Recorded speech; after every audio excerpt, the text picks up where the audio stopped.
Chapter 11.2 then, which is all about representing vectors.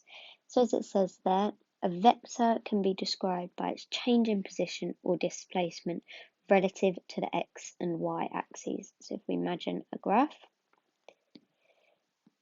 looking like that, it's relative to your change in x and your change in y. So to multiply common vectors, remember this lambda from the last time's work, that lambda, all that means is you have to times your multiplier. So let's use a number example, it makes it a bit easier. So if we had 2 multiplied by everything, our answer would be 2p, 2q. So everything just gets multiplied by that multiplier. And it will all become a bit more sense as we work through the examples. Again, just all this, when we add, if we had that, C, D, all our final vector would be A plus C, B plus D. You just add the tops and you add the bottoms. Okay, so let's start on example 6 then. So find a third of A. So we need a third of 2/6.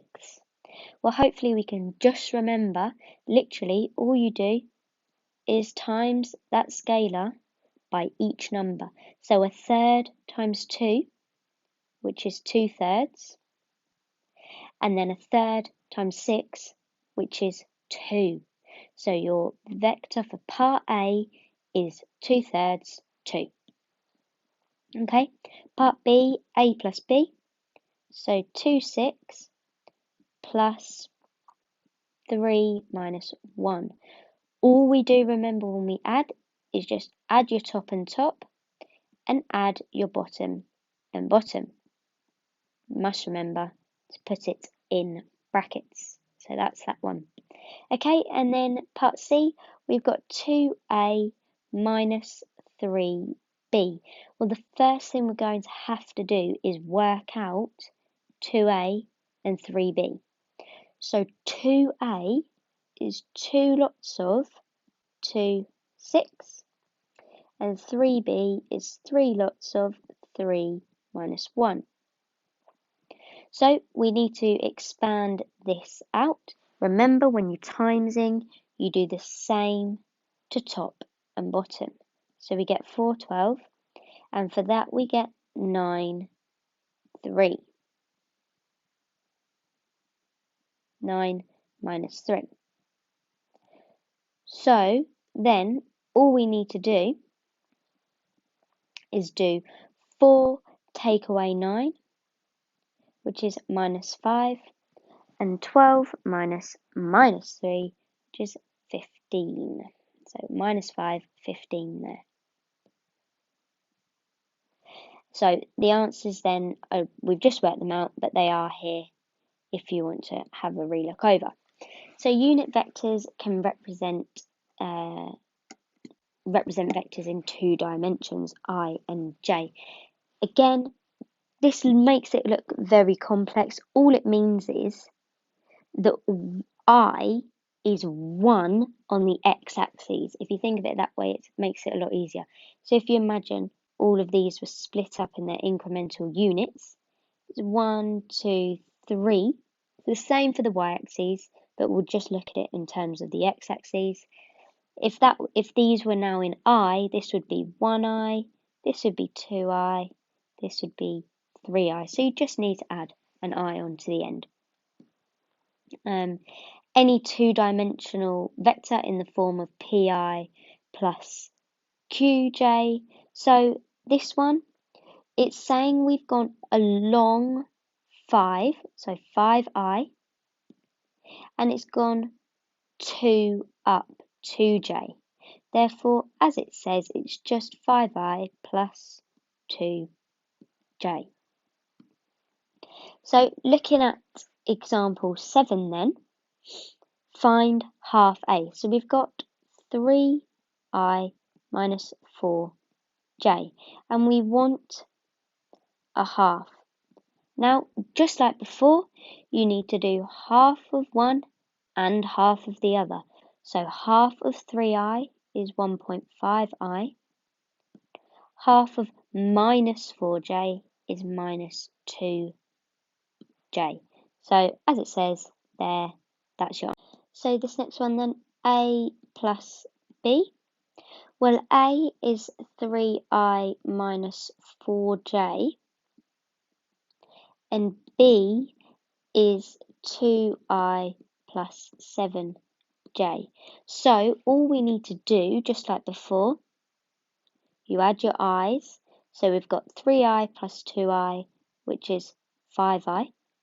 And then we're going to add our j's. So that is minus 4j plus 7j, which gives us 3j. So just treat them as individual objects, just like you would if you were collecting like terms, for example.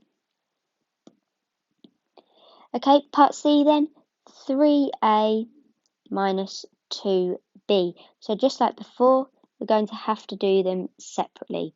So we need to find 3 lots of a, which is 3i minus 4j. And then we're going to need 2 lots of b, which is 2i plus 7j. So just like before, you have to do it to both. So we need to times both by 3.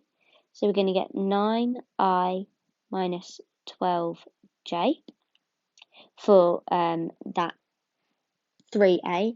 And then 2b is going to be 4i plus 14j. So now all we need to do is 9i minus 12j minus 4i plus 14j. Remember, we do the i's and the i's.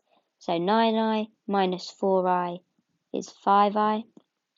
And then we do minus 12j minus 14j, which is going to give us minus 26j.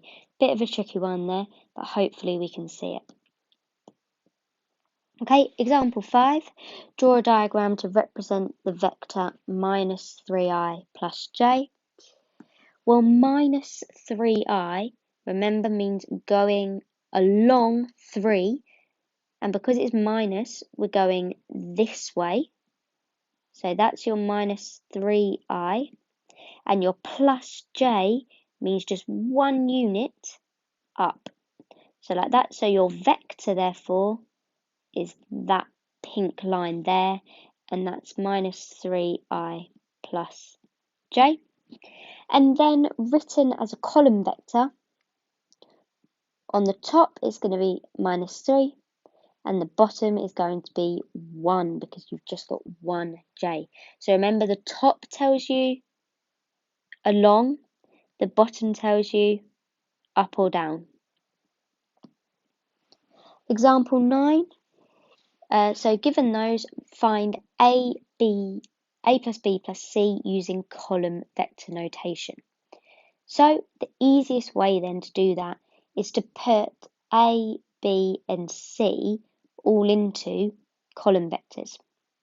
And all you need to do is put your I on the top and your j on the bottom. And I've covered over the writing. So you're going to put our I on the top and our j on the bottom. So that's A. B would be 12 minus 10. And C is going to be minus 3 on the top because it's minus 3i and 9 on the bottom.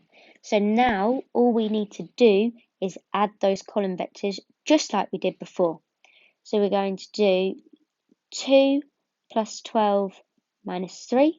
Well, 2 plus 12 is 14, minus 3 is 11. And then we've got 5 minus 10, add 9. 5 minus 10 is minus 5, plus 9 is 4. So that's our final resulting vector. So then example 10. Given that, find 2a minus b in terms of I and j. Very similar. Again, we're going to need to find 2a. So it's 2 lots of 5i plus 2j. So it's 2 lots of that, which is going to be 10i plus 4j, because remember, you just times both of them. And then from that, it says that we need to minus b. So we're going to take off our b, which is 3i minus 4j. And then all you do, remember, you do 10i minus 3i, which is 7i, and then 4j minus 4, so 4j minus 4j. Remember, 2 minuses make a positive, so it's plus 8j for that answer there.